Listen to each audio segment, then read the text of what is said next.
सबसे पहले बात करेंगे मरवाही उपचुनाव में कांग्रेस ने अपनी पूरी ताकत झोंक दी है। प्रदेश कांग्रेस कमेटी ने मरवाही उपचुनाव के लिए क्षेत्र और सेक्टर प्रभारी नियुक्त किए गए। मरवाही विधानसभा को 4 सेक्टर्स में बांट दिया है, वहीं पर जिसमें उत्तर मरवाही क्षेत्र, दक्षिण मरवाही क्षेत्र, गौरेला क्षेत्र और पेंड्रा क्षेत्र आते हैं। इन चारों क्षेत्रों में अपने आने वाले बूथ लेवल पर यहाँ पर प्रभारियों की नियुक्ति की गई है। उत्तर मरवाही क्षेत्र के प्रभारी उत्तम वासुदेव उनको बनाया गया है, जबकि प्रभारी मंत्री गुरु रुद्र कुमार हैं। और इसी तरह से दक्षिण मरवाही क्षेत्र प्रभारी यहाँ पर विधायक शैलेश पांडे और प्रभारी मंत्री डॉक्टर प्रेम साई सिंह। गौरेला क्षेत्र के प्रभारी अर्जुन तिवारी, प्रभारी मंत्री मोहम्मद अकबर। वहीं पर पेंड्रा क्षेत्र प्रभारी मोहित केरकेट्टा और प्रभारी मंत्री कवासी लखमा को बनाया गया। इसके अलावा इन चारों क्षेत्रों में सेक्टर प्रभारी भी नियुक्त कर दिए गए हैं, जिनमें कांग्रेस सांसदों, संसदीय सचिवों, विधायकों और पूर्व विधायकों को जिम्मेदारी दे दी गई है। तो मरवाही में कांग्रेस ने उतारे हैं दिग्गज। कौन कौन से दिग्गज क्या संभालेंगे, ये हमने आपको समझा दिया है। अलग अलग क्षेत्रों में ये डिवाइड कर दिया गया है, जिसमें आपको बता दें कि उत्तर मरवाही क्षेत्र की बात करें तो यहाँ पर प्रभारी उत्तम वासुदेव को बनाया गया है, जबकि प्रभारी मंत्री गुरु रुद्र कुमार हैं। इसी तरह से दक्षिण मरवाही क्षेत्र की बात करें तो प्रभारी विधायक शैलेश पांडे हैं, प्रभारी मंत्री डॉक्टर प्रेम साई सिंह। गौरेला क्षेत्र के प्रभारी अर्जुन तिवारी, प्रभारी मंत्री मोहम्मद अकबर। वहीं पर पेंड्रा क्षेत्र प्रभारी हैं मोहित के मंत्री कवासी लखमा को बनाया गया। इसके अलावा इन चारों क्षेत्रों में सेक्टर प्रभारी अलग से नियुक्त कर दिए गए हैं, जिनमें कांग्रेस सांसदों, संसदीय सचिवों और विधायकों, साथ ही पूर्व विधायकों को जिम्मेदारी दे दी गई है।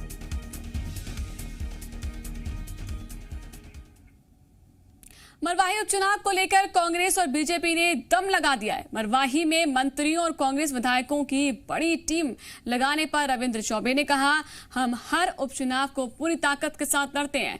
मरवाही सीट कांग्रेस से जीत रही है, ये कहते हुए नजर आए। वहीं पर पूर्व मंत्री ब्रजमोहन अग्रवाल ने कहा कि कांग्रेस डरी और घबराई है। कांग्रेस के कागजी शेर वहां पर रहेंगे, बीजेपी के वास्तविक शेर रहेंगे। जीत बीजेपी की होगी। एक सीट के लिए जब भी मरवाही में उपचुनाव हुआ है, छत्तीसगढ़ राज्य जब बना था तब भी कांग्रेस पार्टी ने इसी ताकत से वहां चुनाव लड़ा था और हम हर उपचुनाव को इसी प्रकार से लड़ते हैं। ये हमारे कांग्रेस की संगठन की तैयारी है। और फिर से कह रहा हूं, मरवाही हमारी परंपरागत सीट है, हम मरवाही जीतेंगे। निश्चित रूप से कांग्रेस डरी हुई है, घबराई हुई है। कोई एक परिवार के लोग चुनाव ना लड़े, उसके लिए नया कानून बना देती है। तो मुझे लगता है कि कांग्रेस को बहुत ज्यादा भय है कि मरवाही की सीट उनके लिए जीतना बहुत कठिन था और असंभव। छत्तीसगढ़ में आरोपियों को पुलिस का बिल्कुल खौफ नहीं रहा। बलरामपुर के वाड्रफ नगर थाना क्षेत्र में 5 साल की बच्ची के साथ रेप की वारदात हो गई और आरोपी भी नाबालिग ही बताया जा रहा है। पीड़िता के पिता की शिकायत के बाद ही पुलिस ने आरोपियों को गिरफ्तार किया। बताया जा रहा है कि जिले में 13 दिन के अंदर ये तीसरी रेप की वारदात है।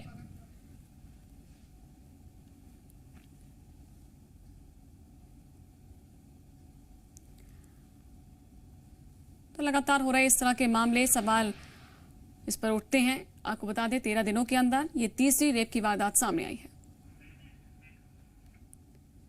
राजधानी रायपुर में बीती रात जय स्तंभ चौक पर यहां पर चाकूबाजी की घटना सामने आई है। घायल इसरार की इलाज के दौरान यहां पर मौत हो गई है। बीती शाम को हुए विवाद में 2 लोगों ने चाकूबाजी की घटना को अंजाम दिया। वारदात के बाद आरोपी फरार हो गए थे।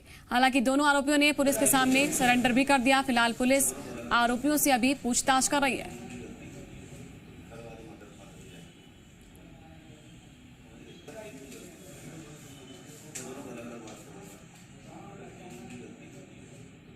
संदेही थे, उनके डेरे पे लगातार लगी हुई थी। अभी तक हमारी टीम वहाँ है और उनको घेराबंदी करके जैसे ही उन पर दबाव पड़ा वो यहाँ पहुँच गए हैं और उनसे पूछताछ जारी है। पूछताछ के बाद ही स्पष्ट हो पाएगा कि किस प्रकार की घटना हुई है। प्रथम दृष्टया घटना को तो इन्होंने स्वीकारा है, लेकिन कुछ चीज़ें हैं जिसको बरामद करनी है और उसके संबंध में पूछताछ की जा रही है। पूछताछ के बाद ही स्पष्ट पता चलेगा। रायपुर के जयस्तंभ चौक पर हुई हत्या के बाद सियासत गरमा चुकी है। पूर्व मंत्री बृजमोहन अग्रवाल ने कहा कि शासन प्रशासन नाम की चीज नहीं बची है। पुलिस का खुफिया तंत्र जो है वो फेल हो गया, सरकार को जगाना होगा।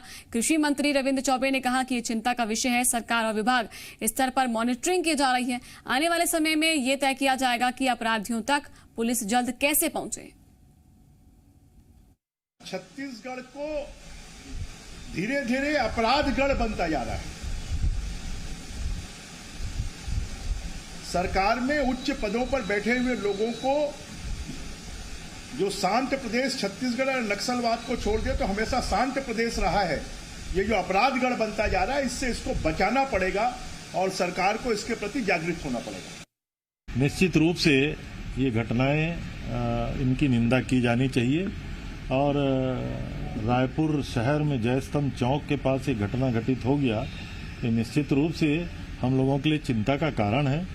सरकार के स्तर पे, पुलिस विभाग के स्तर पे, गृह मंत्रालय के स्तर पे लगातार इसकी मॉनिटरिंग हो रही है और आने वाले समय में आप देखेंगे अपराधियों तक निश्चित रूप से पुलिस पहुंचेगी और उनके खिलाफ सख्त कार्रवाई की जाएगी। प्रदेश में अपराधों को लेकर सरोज पांडे का आरोप सामने आया है। सीएम के सामने शायद कोई मंत्री अपनी बात नहीं रख पाता। सरोज पांडे ने कहा कानून व्यवस्था पर सीएम और गृह मंत्री को देना चाहिए जवाब।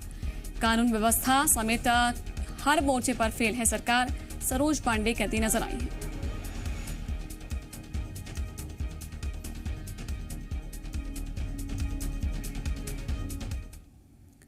बीजेपी सांसद सरोज पांडे के कानून व्यवस्था वाले बयान पर मंत्री शिव डहरिया ने पलटवार कर दिया है। उन्होंने कहा कि प्रदेश में गंभीर किस्म की घटनाएं कम हैं, यहां पर अपराधी तुरंत गिरफ्तार होते हैं। सरोज पांडे को ये बयान बीजेपी शासित राज्यों में जाकर देना चाहिए। मोहन मंडावी के बयान पर भी उन्होंने निशाना साधा, कहा कि हाथरस की घटना को काल्पनिक बताना गलत है। बीजेपी हमेशा सच को झूठ और झूठ को सच बताने का काम करती है। पूरे देश के सामने सत्य दिख रहा है और हमारे यहाँ के सांसद महोदय कह रहे हैं कि बस जो हाथरस में घटना हुई काल्पनिक घटना है। क्या काल्पनिक घटना आप लोगों को लगती है? आप लोग खुद समझते हैं। इस तरह की बातें करना भारतीय जनता पार्टी की परंपरा रही है। वो हमेशा झूठ को सच बनाने का काम करते हैं, जो वो नहीं कर पा रहे हैं। और जहाँ जहाँ भाजपा सरकार शासित राज्य है, वहाँ इस तरह का न्याय अत्याचारों का बोलबाला है। बीजेपी नेता सरोज पांडे के बयान पर कांग्रेस ने पलटवार किया है। सरोज पांडे पर बीजेपी सांसद मोहन मंडावी के बयान का बचाव करने का आरोप लगा है। मोहन मंडावी ने कल हाथरस की घटना को बनावटी बताया था। कांग्रेस नेता शैलेश नितिन त्रिवेदी ने कहा कि बीजेपी का महिला विरोधी चरित्र उजागर हुआ है। इसके बावजूद सरोज पांडे उनका समर्थन कर रही हैं, उन्हें माफी मांगनी चाहिए।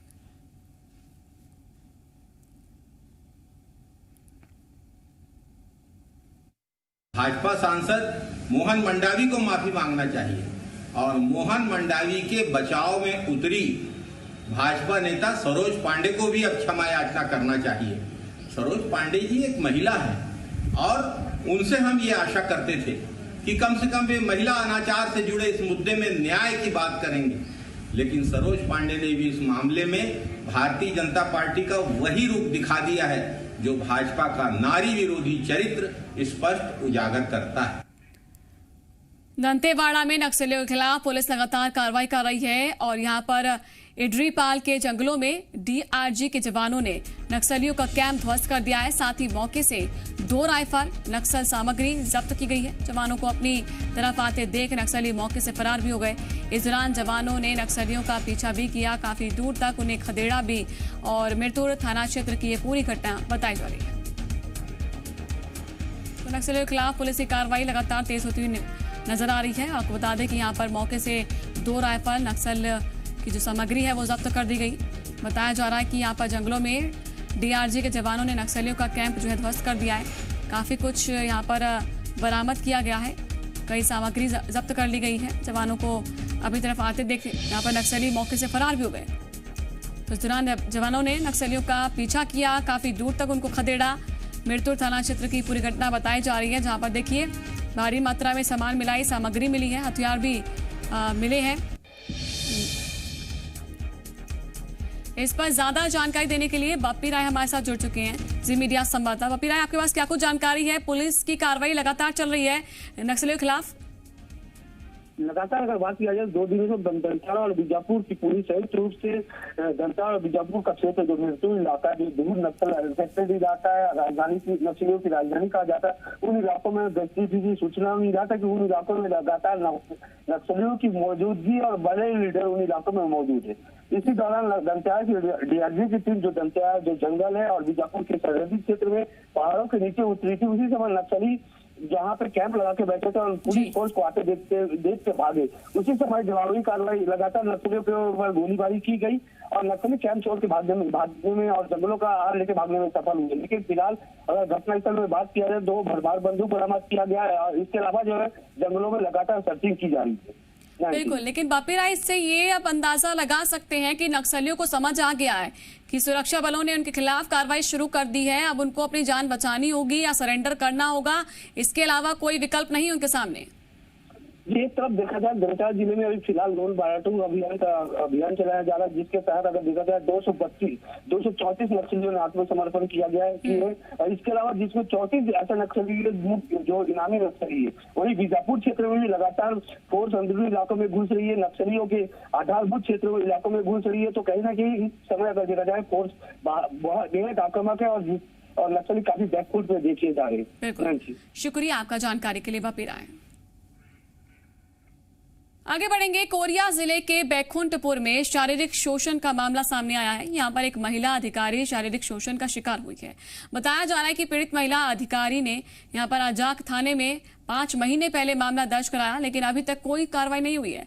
जानकारी के मुताबिक आरोपी ने उससे पहले शादी की, फिर कई बार शारीरिक शोषण किया, 20 लाख रुपए भी ले लिए। पैसे लेने के बाद आरोपी ने पीड़िता से धोखे से पेपर पर साइन भी कराकर तलाक भी ले लिया, जिसके बाद पीड़िता ने अजाक थाने में जाकर शिकायत दर्ज कराई, लेकिन अब तक आरोपी की गिरफ्तारी पुलिस नहीं कर पाई है। जो एफआईआर ली गई थी, इसमें विवेचना प्राथमिक तौर पर पूर्व में बैकुंठपुर में ही राष्ट्रीय अधिकारी सर के द्वारा की जा रही थी और अब अभी मेरे पास से डायरी ट्रांसफर हुई है और इसमें हम त्वरित इसमें कार्रवाई कर रहे हैं। वर्तमान में एक ट्रक हमने अभी जब्त किया है और आगे इसकी धरपकड़ के लिए हर संभव प्रयास अभी किए जा रहे हैं और जल्द ही हम इसे सफलता पाएंगे। कवर्धा कोतवाली पुलिस ने गांजे की तस्करी करने वाले 4 आरोपियों को गिरफ्तार कर लिया है। साथ ही आरोपियों से 2.5 क्विंटल गांजा भी जब्त किया गया है। इसका बाजार अगर मूल्य बताएं तो 25 लाख रुपए बताया जा रहा है। और पुलिस के मुताबिक कवर्धा के घुघरी अटल आवास के एक कमरे में डंप किया गया 2.5 क्विंटल गांजा यहां पर बरामद हुआ। आरोपी पिकअप वाहन में केले के नीचे यहां पर गांजे को छिपाकर ले जा रहे थे, कमरे में डंप करके रखा गया था। फिलहाल पुलिस ने चारों को यहाँ पर उनके खिलाफ नारकोटिक्स एक्ट के तहत मामला दर्ज कर लिया है। शहर कवर्धा प्रॉपर शहर का एक शहरी नेटवर्क ध्वस्त किया गया है। ये जिले में ही खपाने की तैयारी में थे। इसमें मूलतः 4 आरोपी अभी वर्तमान में पुलिस के हत्थे चढ़े हैं। ये इसकी कीमत लगभग 25 लाख के आसपास आकी जा रही है। इसमें एक प्रयुक्त बोलेरो वाहन जिससे इनको लाया गया था गांजा को, इसकी कीमत 3 लाख के आसपास, तो टोटल ये 28 लाख का मुसरका बना हुआ मुसरका। ये सांप का नाम सुनते ही लोग कांप उठते हैं, वो कुछ लोगों के लिए रोजगार का एक जरिया है। हम बात कर रहे हैं कोरबा के सवरा समुदाय की। यहाँ पर बच्चों के लिए जहरीले सांप किसी खिलौने से कम नहीं है। कोरबा जिला मुख्यालय से करीब 40 किलोमीटर दूरी पर सुहागपुर गांव में पिछले 40 साल से सवरा समुदाय के लोग यहाँ पर निवास करते हैं। सपेरे का काम ही यहाँ के लोगों का पेशा है। यहाँ तक कि इस समुदाय में जब भी विवाह होता है तो लड़की पक्ष दहेज के तौर पर जहरीले सांप देते हैं। सवरा जनजाति के लोग आज भी विकास से कोसों दूर हैं। इस जगह पर करीब 20 परिवार निवास करते हैं, लेकिन इन्हें आज तक सरकारी सुविधाएं नहीं मिल पाई।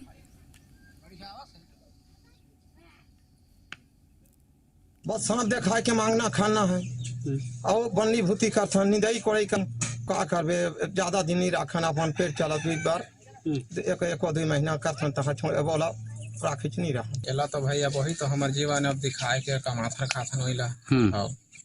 अब वही तो हमार जिंदगी अब दिखाई के चले थे, फिर बूता काम भी करथन। फिलहाल वक्त एक छोटे से ब्रेक का है।